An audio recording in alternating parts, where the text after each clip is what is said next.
Ito pa ang isa pang pabigat bukod sa dagdag presyo sa LPG at sa kuryente, ang malaki ang dagdag sa presyo ng diesel. Mula sa lungsod na Makati, nakatutok live si Micaela Papa. Micaela. Mike, matapos ang mahigit 100 pisong dagdag presyo sa LPG, dagdag presyo naman sa gasoline at diesel ang ilang oil companies. Kaya naman ang ilan nating mga kababayan umaaray na. Matapos ang big-time LPG price hike ngayong linggo, presyo naman ng iba pang produktong petrolyo ang sumipa ngayong araw. Ang Shell, Petron, PTT, Phoenix at Total nagtaas ng 1 peso and 35 centavos kada litro ng diesel. 35 sentimo naman sa kada litro ng gasolina. Ang Petron at Shell nagdagdag din ng 1 peso and 20 centavos sa kada litro ng kerosene. Kaya ang ilang motorista umaaray. Tumataas ang mga bilihin, pero yung sweldo, gaano ba kabilis magtaas? Kailangan namumuno ng bansa natin.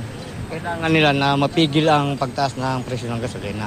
Ako'y nananawagan sa ating Department of Energy kay Secretary Petilla na dapat magkaroon ng malalim na investigasyon ito. Ang ipinagtataka ko lamang, bakit pag tumaas, napakataas, pag bumaba, hindi pares ang ibinababa.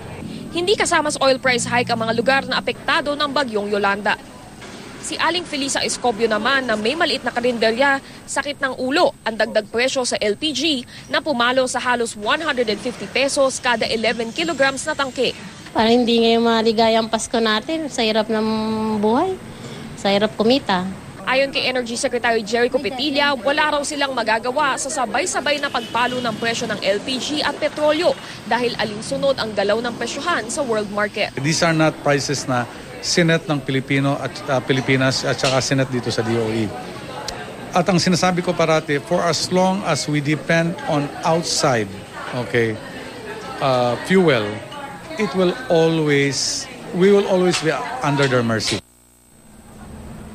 Mike, tulad nga ng sinabi ni Secretary Petilla, tayo ay nag-i-import pa rin ng ating langis mula sa ibang bansa. Kaya nga tila at the mercy tayo ng whims of the international market. Kaya ang itinutulak na lamang ngayon ng Department of Energy ay gumamit tayo ng mga locally sourced o yung mga indigenous sources of fuel, katulad nitong ang biofuels, para natatagpuan dito mismo sa ating bansa, Mike. Meron bang impormasyon kung wag naman sana kung bukod dyan sa dagdag presyo na yan mula ngayon hanggang matapos ang buwang ito o ang taong ito ay magkakaroon pa ng panibago pang pag-akyat sa presyo ng mga produktong petrolyo, Micaela?